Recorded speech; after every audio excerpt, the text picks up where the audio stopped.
गोली मार गोली मार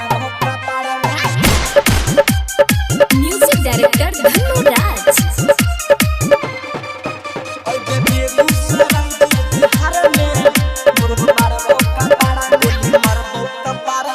बेगूसराय जे बिहार में गोली मार भौका पारा में बेगूसराय जे बिहार में गोली मार भौका पारा में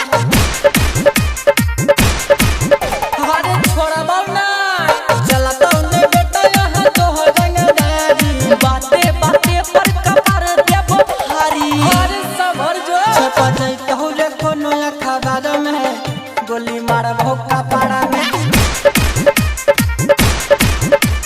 बेगूसराय जे बिहार में गोली मार भौका पारा में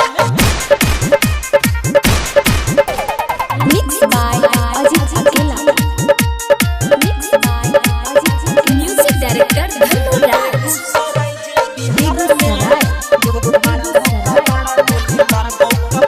आज बिहार के कोनो न छुटला इलाका पूछले है जाके तू बलिया या बाका हर सब कोयला के रखे रंगदारी करे के देबो न चांस रे बोल भीतर ले देबो पूरा घास रे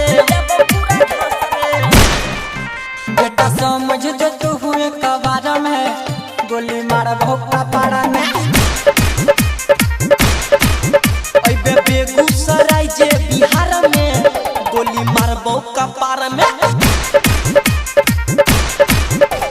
रिकॉर्डिंग स्टूडियो हरे Rampur. Recording studio music director Dhanu राज।